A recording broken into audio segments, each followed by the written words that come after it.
अध्यक्ष महोदय चीज जानोगे नहीं, अगर मैं एग्जाम्पल नहीं दूंगा कि इलेक्शन कमीशन क्या कर रहा है, तो अब मैं रिफॉर्म क्या मांग करूंगा? अध्यक्ष महोदय, जब तक मैं घटना नहीं बताऊंगा, मैं पहला बाई इलेक्शन बताना चाहता हूं। ओके, मानिए आपका नंबर आएगा। अगर आप रिफॉर्म पे बात कर रहे हैं तो आपको घटनाएं क्या हुई वो बात तो करनी पड़ेगी।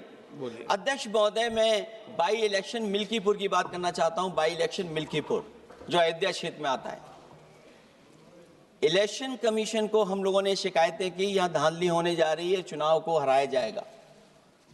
वहां की सरकार ने मिलकर के किस अधिकारी को पोस्ट करना है, किसको प्रिसाइडिंग ऑफिसर बनाना है, और हम लोगों ने रंगे हाथ पकड़ा लोगों को।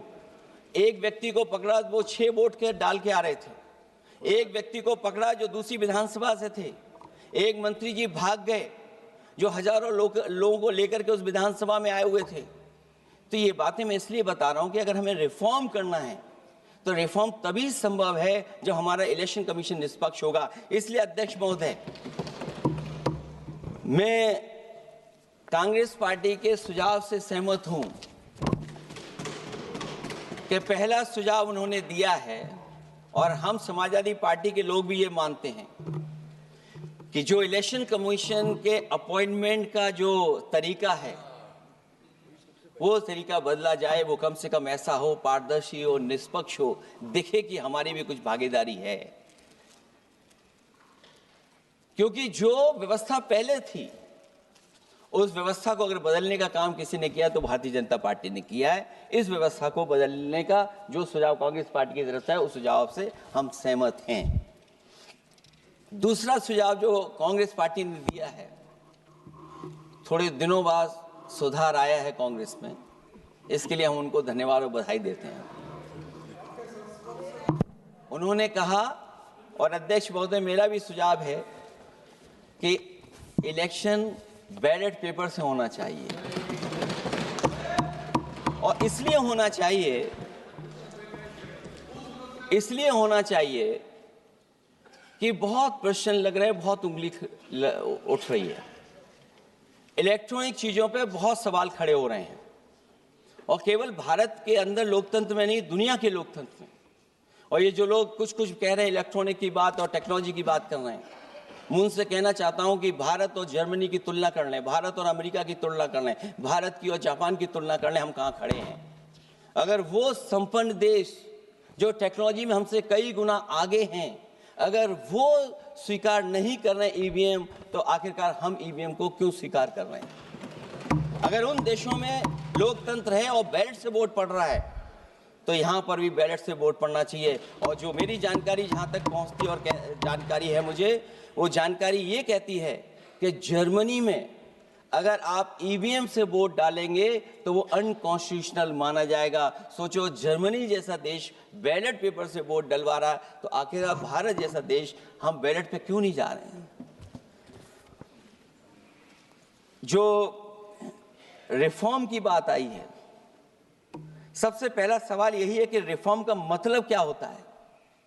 जब कोई चीज अपने मूल रूप स्वरूप में होती है तो उसे फॉर्म कहते हैं।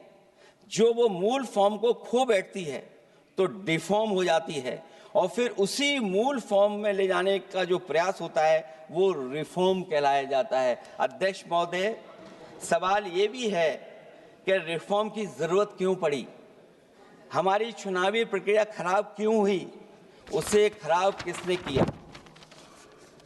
किसी भी चीज के खराब होने के दो कारण होते हैं। एक ये कि उसे बाहरी लोगों ने खराब किया, और एक ये कि उसके अंदर से ही किसी ने खराब किया या किसी ने अपने स्वार्थ के लिए करवाया। तो अध्यक्ष महोदय, आज ये अजीब हालत है कि बाहर से ज्यादा चुनावी प्रक्रिया अंदर से खराब हुई है। और ये उदाहरण इसलिए मैं देना चाहता था बाई इलेक्शंस के और लोकसभा के इलेक्शन का, क्योंकि जिस तरह की शिकायतें की गई थी अध्यक्ष महोदय, एक भी शिकायत पे कार्रवाई नहीं हुई। एक और मैं उदाहरण देना चाहता हूं, फर्रुखाबाद का चुनाव लोकसभा का, हालांकि और लोकसभा के चुनाव को मैं नहीं कहूंगा, लेकिन फर्रुखाबाद का लोकसभा का चुनाव जो पिछली बार 2024 में बड़े करीब से मैंने देखा। वहां के जिलाधिकारी, वहां का पुलिस का प्रशासन पूरे दिन लाठी चलाता रहा और कभी लाइट जाती थी, कभी लाइट आती थी। जब हम लोगों ने जानकारी करने की कोशिश की कि आखिरकार क्यों हो रहा है, तो पता लगा कि उन्हें रिजल्ट बदलना है। तो उत्तर प्रदेश का इस तरह एक रिजल्ट नहीं बदला गया, कई जगह रिजल्ट बदला गया। हम इलेक्शन कमीशन के सामने खड़े रह गए कि इलेक्शन कमीशन को बताते रहे कि धांधली हो रही है, लेकिन इलेक्शन कमीशन ने कोई सुनवाई नहीं की। ये केवल लोकसभा में नहीं, मैं फिर लौट करके आता हूं, जितने भी बाई इलेक्शन हुए हैं वहां पर वोट चोरी अध्यक्ष नहीं हुई, वोट डकैती हुई है। और मैं फिर कहता हूं, जहां जहां आप लोग जीते हो बाई इलेक्शन में, अभी 27 भी आने वाला है, अगर एक भी लोग वो जो विधानसभा आप जीत करके दिखा देना, मैं on the floor of house कह रहा हूं अध्यक्ष महोदय, अगर निष्पक्ष चुनाव होगा तो एक भी भारतीय जनता पार्टी वहां पर सीट नहीं जीतने वाली है।